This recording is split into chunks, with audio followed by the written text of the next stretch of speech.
Сәлеметсіңдер ме балалар? 2 сынып математика пәні. 105 сабақ 2 немесе 3 амалдан тұратын санды өрнектер тақырыбы. Балалар, бұл сабақта санды өрнектерді құруды және олардың мәнін табуды жалғастыратын боламыз. Бірінші тапсырма: амалдардың орындалу ретін анықта, мәндерін тап. 3 көбейту 8 бөлу 4. Балалар, өрнекте көбейту мен бөлу амалдары бірдей келетін болса, бірінші қайсысы тұрады, соны орындайтын боламыз. Мұнда балалар, көбейту амалы бұрын тұрғандықтан бірінші көбейтеміз, сонан соң бөлеміз. 3-ке 8-ді көбейтсек 24-ге тең, 24-ті 4-ке бөлсек 6-ға тең. Демек, өрнектің мәні 6-ға тең. Келесі 61 азайту 5 көбейту 3. Мұнда балалар, бірінші көбейту амалын орындаймыз. Яғни 5-ке 3-ті көбейтсек 15-ге тең, 61-ден 15-ті азайтсақ 46-ға тең. Демек, өрнектің мәні 46-ға тең. Келесі 3 көбейту 4 қосу 48. Бірінші көбейту амалын орындаймыз, сонан соң қосу амалын орындайтын боламыз. Яғни 3-ке 4-ті көбейтсек 12-ге тең, 12-ге 48-ді қоссақ 60-ға тең. Демек, өрнектің мәні 60-ға тең. Келесі жақша ішінде 14 қосу 16 жақша жабылған бөлу 3. Бірінші балалар, жақшаны орындаймыз, сонан соң бөлу амалын орындайтын боламыз. 14-ке 16-ны қоссақ 30-ға тең, 30-ды 3-ке бөлсек 10-ға тең. Демек, өрнектің мәні 10. Келесі 79 қосу 3 көбейту 7.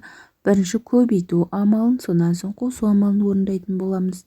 Яғни 3-ке 7-ні көбейтсек 21-ге тең, 79-ға 21-ді қоссақ 100-ге тең. Демек, өрнектің мәні 100. 7 көбейту 3 азайту 9. Бірінші көбейту амалын орындаймыз. 7-ге 3-ті көбейтсек 21-ге тең, 21-ден 9-ды азайтсақ 12-ге тең. Демек, өрнектің мәні 12-ге тең.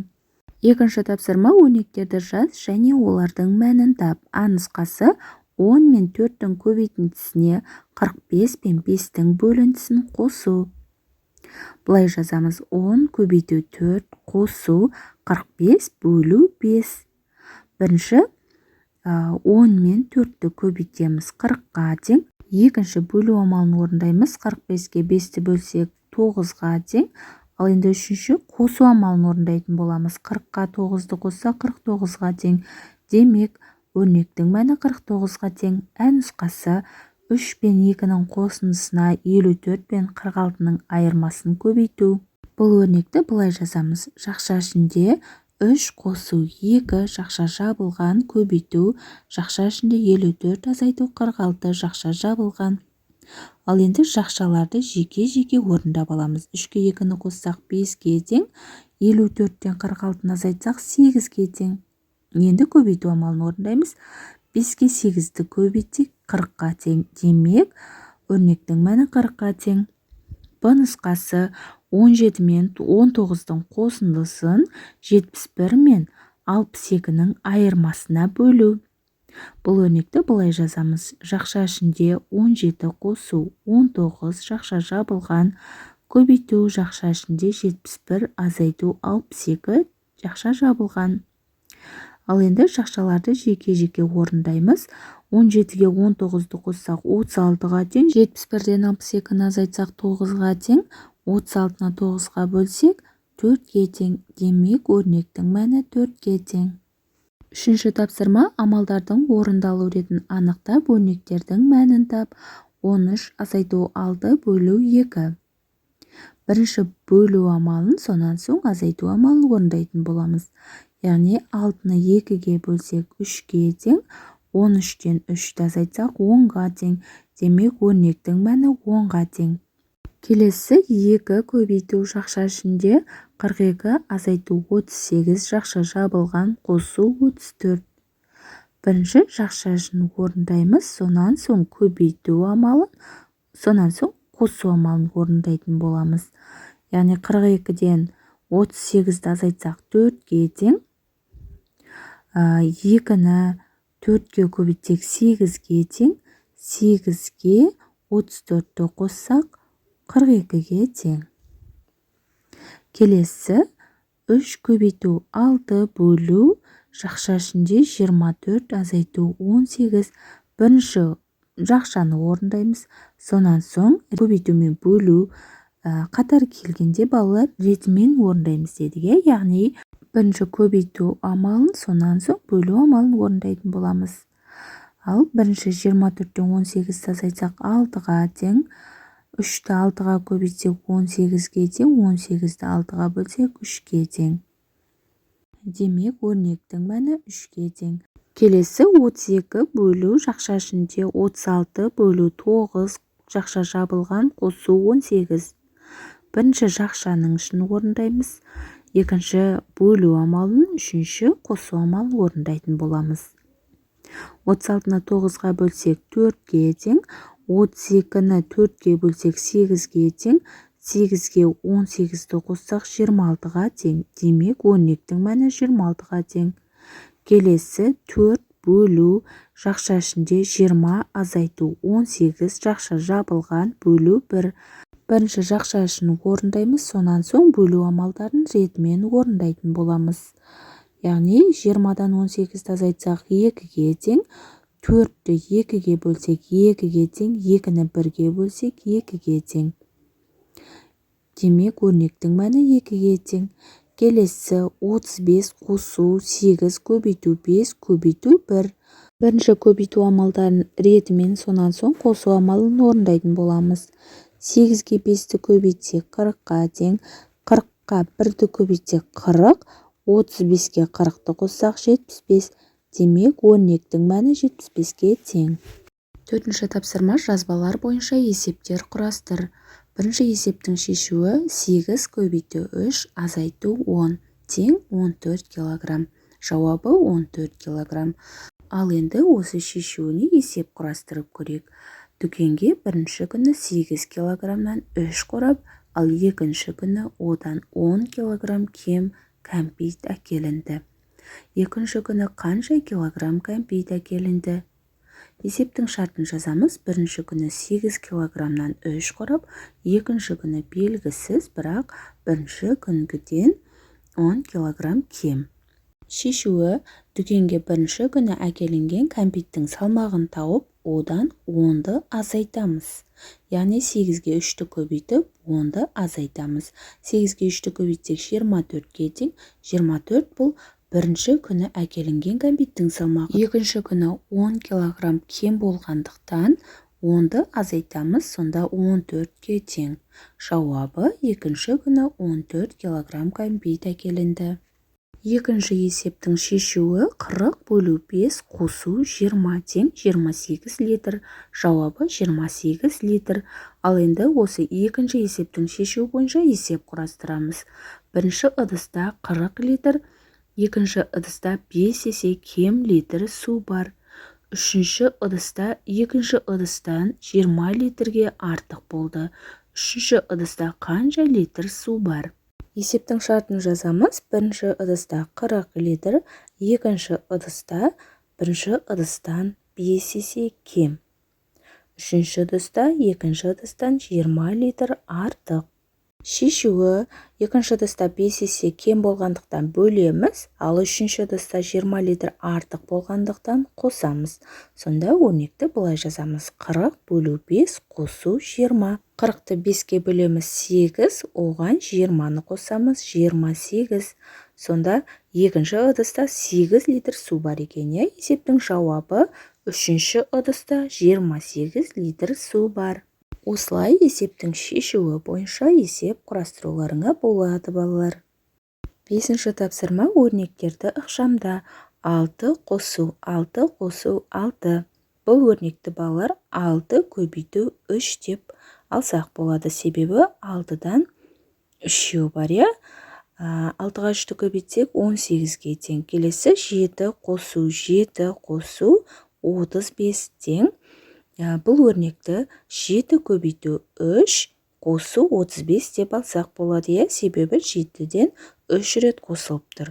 7-ге 3-ті көбейтсек 21-ге тең. 21-ге 35-ті қоссақ 56-ға тең. Келесі 9 қосу 9 қосу 9 азайту 19. Бұл өрнекті балалар 9 көбейту 3 азайту 19 деп ықшамдап алсақ болады. 9-ға 3-ті көбейтсек 27-ге тең, 27-ден 19-ды азайтсақ 8. Осылай өрнектерді ықшамдап жазуларыңа болады балалар. 6-шы тапсырма сызбалар бойынша амалдарды орында. Бірінші сызбада 26-ға 14-ті қосамыз 40, 40-тан 17-ні азайтсақ 23.